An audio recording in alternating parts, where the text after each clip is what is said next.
Okay, welcome to Kareela. We're going to be doing a pre-solar installation roof inspection. Bit of a mouthful. So my client today has called me up.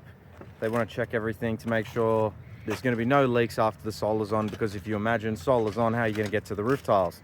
Call the solar guys back out to take off panels. So let's go through it. A couple things I've already noticed. This roof is very flat. Very, very flat. I noticed because at the gutter line you can see the sarking has deteriorated, and that's usually my first indicator. Now what I look for is this. So what I do is pop a tile, and I'll show you what that looks like.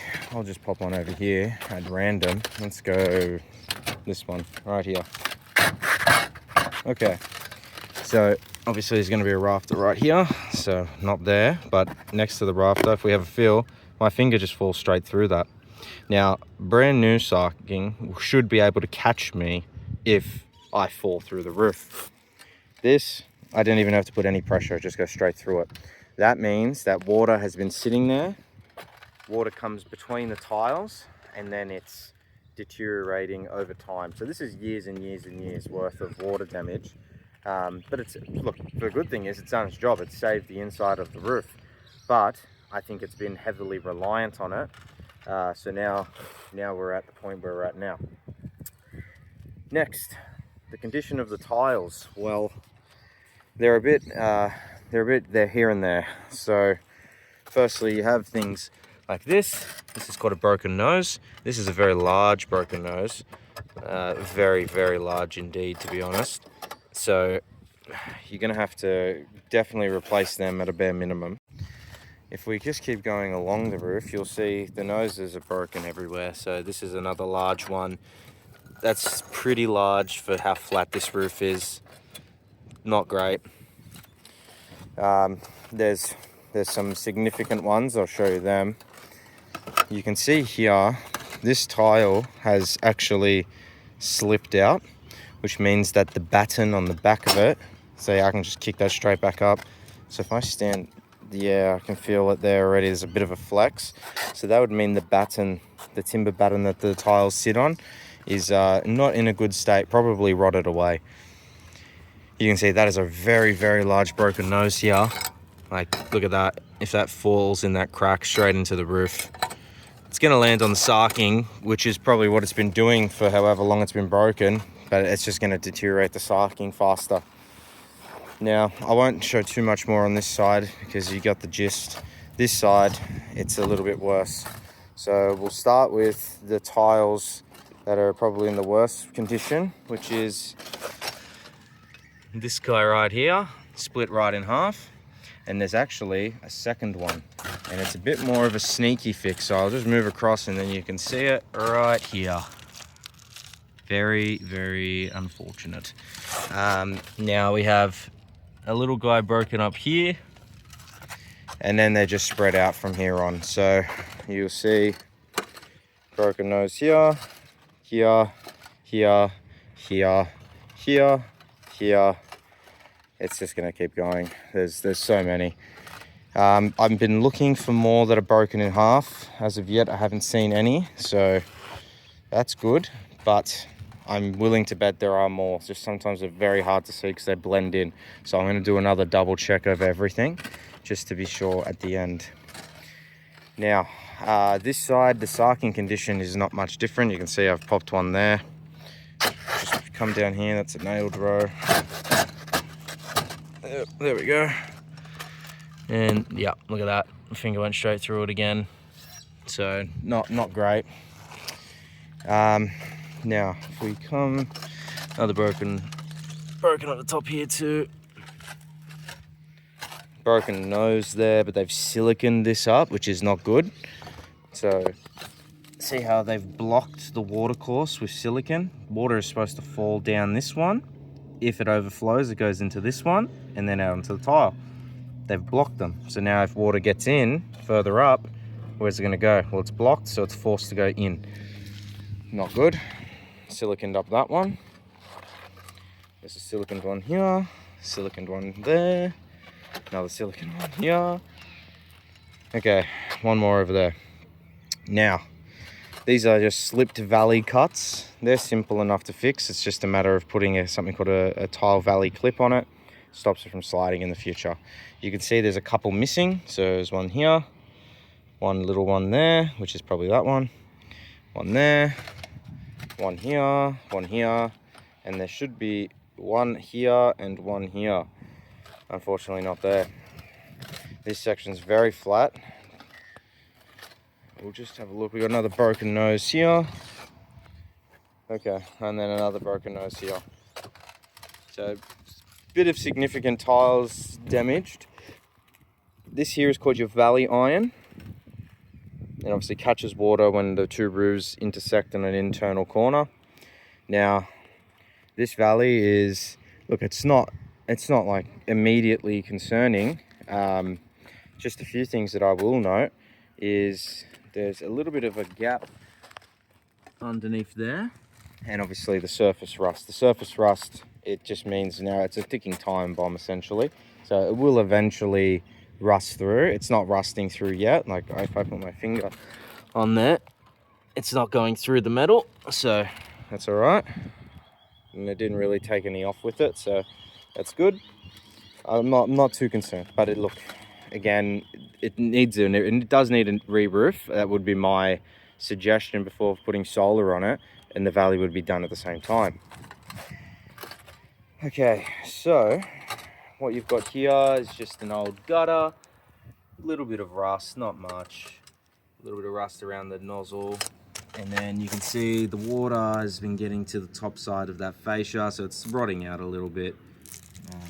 You can see if I touch this, it's a bit crumbly, so I'm not gonna touch it too much. Yeah, so these are things that are just not thought about when the roof is actually designed. There are cappings that you can make to protect it. It just hasn't been done. Okay, now we'll go on to with the ridge. This ridge pretty much had its day. I'll show you what I mean by that. So there's a few parts to the ridge and there's a few terms, and we'll run through them all now. You have the ridge capping, which is this piece here. Same way they make a tile, they just make the capping. The capping obviously has two sides to it. That's it. Now, you hold the capping down with a mixture of sand and cement, which is about this wide when it's applied, and it's inside of here. The outside wall is called pointing, which is a waterproofing, and that protects the bedding. So when your bedding's compromised, the ridge capping can be lifted out of position. Now, if I just grab onto this, you can see I can move this whole thing. You can see here, that's what the bedding is. So your bedding is compromised, so I can actually, move that with my hands. I shouldn't be able to kick it off of the roof. So, not great. What that means is the ridge come off. You can reuse the ridge as long as they're not cracked. I haven't seen any cracks in the actual capping, so I'll double check again, but I haven't seen any. That means you take the capping off, you put them aside, clean them up, get rid of the old pointing and bedding that was on them, and then you'd start taking off all the old pointing. So this is pointing here, and you take off all the bedding from the tiles and from the underside of the ridge. You mix up new bedding, you bring it up onto the roof in buckets, then you apply it with a trowel, and it all goes down, no ridge, just bedding the whole way. Then you put your ridge on top, squish it down a bit, you smooth the sides, and then you let it dry. What they forgot to do in this installation were the weep holes. Now, weep holes are a little hole that runs on the, if you imagine this is the low point of the tile, we call it the pan.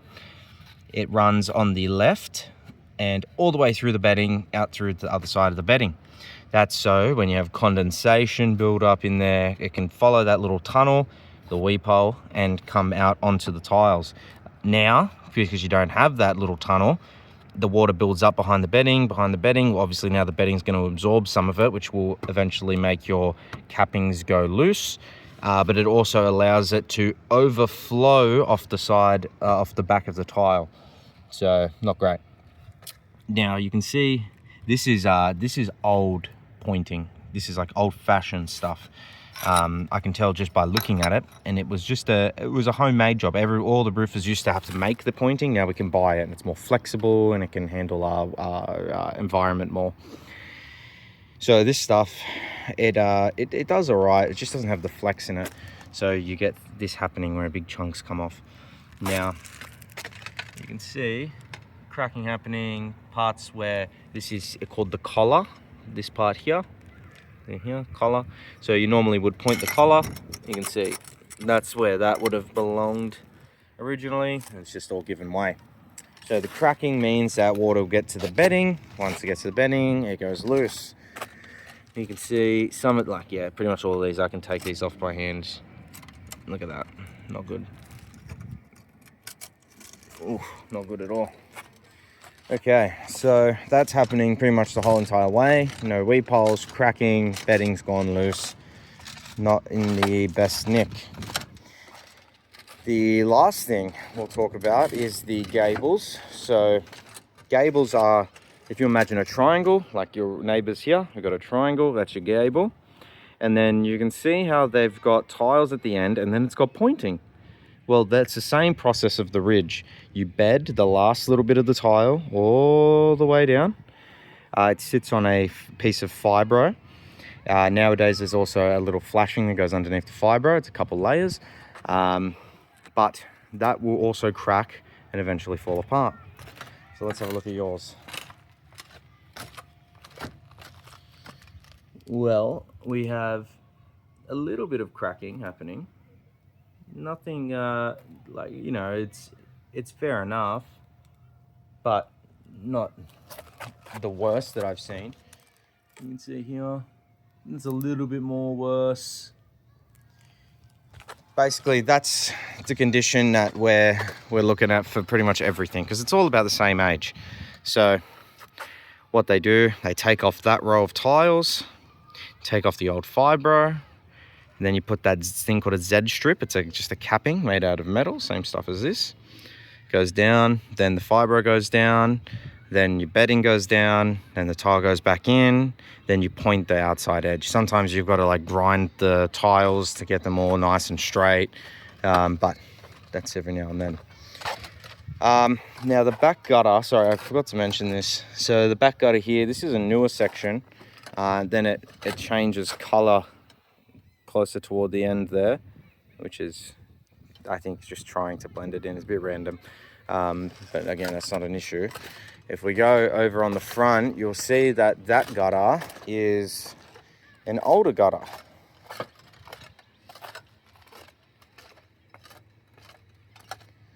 Okay, you can see this one's a bit older and a bit more rusty.